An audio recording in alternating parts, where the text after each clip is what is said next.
মই মানে আজি আসলতে অধ্যক্ষ ডাঙৰীয়া খুদিবলৈ লৈ আছো কোনোবা এটা সুযোগ পালে মানে পইণ্ট অফ বৰ্ডাৰত যে বিধানসভাত টোপনি মাৰিব পাৰি নে নোৱাৰি। মই যদি এনে থাকো, মই যদি এটাও প্ৰশ্ন কৰিবলৈও নাপাওঁ, মোৰ যদি ডিভাইচত বস্তুবিলাক দিলে মই যদি মানে সেই ডিভাইচবিলাক মোলৈ নাপাওঁ, যদি মই প্ৰশ্ন কৰাৰ সুযোগ বা যিমানবিলাক ডিভাইচত মই দিছোঁ সেইবিলাক যদি মই ক'বলৈ নাপাওঁ, আৰু যদি আমাৰ সংসদীয় পৰিক্ৰমা মন্ত্ৰীয়ে যদি একেবাৰে আমনি লগা উত্তৰ দি থাকে, তাত AC চলি থাকে, টোপনিটো আহি যাব ভাই,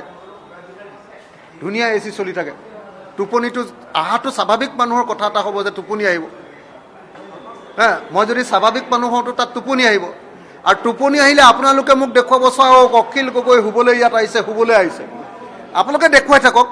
কিন্তু বিধানসভাৰ পৰা যাতে মোক খেদি নিদিয়ে তাৰ কাৰণে মই সুধিম যে টোপনি মাৰিলে বিধানসভাৰ পৰা খেদি দিয়ে নেকি। যদি টোপনি মাৰিলে বিধানসভাৰ পৰা খেদি নিদিয়ে,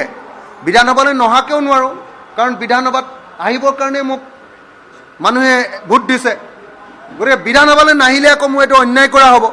মই এনে হাজিৰা খোৱা হ'ব, এনে অন্যায় কৰা হ'ব, আৰু মই যদি প্ৰশ্নও সুধিবলৈ নাপাওঁ, মই যদি মাজত মাতিবলৈও নাপাওঁ, মোক যদি অন্যায় উত্তৰ দিয়ে তাৰো যদি প্ৰতিবাদো কৰিবলৈ নাপাওঁ, তেতিয়াহ'লে মই টোপনি মোৰ আহি যাব স্বাভাৱিকতে, তেতিয়া মই এক্সপেল বা তেতিয়া মই ছাছপেণ্ড হ'ম নেকি। এই প্ৰশ্নটোৰ উত্তৰ মই আজি সুধিবলৈ চেষ্টা কৰিম। যদি উত্তৰটো পাওঁ যে টোপনি মাৰিলেও অসুবিধা নহয়, তেতিয়াহ'লে মই বিধানসভাত টোপনি মাৰি থাকিম, আপোনালোকে ছবি দেখুৱাই থাকিব। মই মানে আজি আচলতে অধ্যক্ষ ডাঙৰীয়া সুধিবলৈ লৈ আছোঁ কোনোবা এটা সুযোগ পালে মানে পইণ্ট অফ বৰ্ডাৰত যে বিধানসভাত টোপনি মাৰিব পাৰি নে নোৱাৰি। মই যদি এনে থাকোঁ, মই যদি এটাও প্ৰশ্ন কৰিবলৈও নাপাওঁ, মোৰ যদি ডিভাইচত বস্তুবিলাক দিলে মই যদি মানে সেই ডিভাইচবিলাক মোলৈ নাপাওঁ, যদি মই প্ৰশ্ন কৰাৰ সুযোগ বা যিমানবিলাক ডিভাইচত মই দিছোঁ সেইবিলাক যদি মই ক'বলৈ নাপাওঁ, আৰু যদি আমাৰ সংসদীয় পৰিক্ৰমা মন্ত্ৰীয়ে যদি একেবাৰে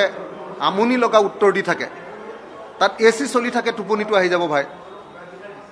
ধুনীয়া AC চলি থাকে, টোপনিটো অহাটো স্বাভাৱিক মানুহৰ কথা এটা হ'ব যে টোপনি আহিব। মই যদি স্বাভাৱিক মানুহ হওঁতো তাত টোপনি আহিব, আৰু টোপনি আহিলে আপোনালোকে মোক দেখুৱাব চাওক অখিল গগৈ শুবলৈ ইয়াত আহিছে, শুবলৈ আহিছে, আপোনালোকে দেখুৱাই থাকক, কিন্তু বিধানসভাৰ পৰা যাতে মোক খেদি নিদিয়ে তাৰ কাৰণে মই সুধিম যে টোপনি মাৰিলে বিধানসভাৰ পৰা খেদি দিয়ে নেকি। যদি টোপনি মাৰিলে বিধানসভাৰ পৰা খেদি নিদিয়ে, বিধানসভালৈ নহাকেও নোৱাৰোঁ, কাৰণ বিধানসভাত আহিবৰ কাৰণে মোক মানুহে ভোট দিছে, গতিকে বিধানসভালৈ নাহিলে আকৌ মোৰ এইটো অন্যায় কৰা হ'ব, মই এনে হাজিৰা খোৱা হ'ব, এনে অন্যায় কৰা হ'ব, আৰু মই যদি প্ৰশ্নও সুধিবলৈ নাপাওঁ, মই যদি মাজত মাতিবলৈও নাপাওঁ, মোক যদি অন্যায় উত্তৰ দিয়ে তাৰো যদি প্ৰতিবাদো কৰিবলৈ নাপাওঁ, তেতিয়াহ'লে মই টোপনি মোৰ আহি যাব স্বাভাৱিকতে, তেতিয়া মই এক্সপেল বা তেতিয়া মই ছাছপেণ্ড হ'ম নেকি। এই প্ৰশ্নটোৰ উত্তৰ মই আজি সুধিবলৈ চেষ্টা কৰিম। যদি উত্তৰটো পাওঁ যে টোপনি মাৰিলেও অসুবিধা নহয়, তেতিয়াহ'লে মই বিধানসভাত টোপনি মাৰি থাকিম, আপোনালোকে ছবি দেখুৱাই থাকিব।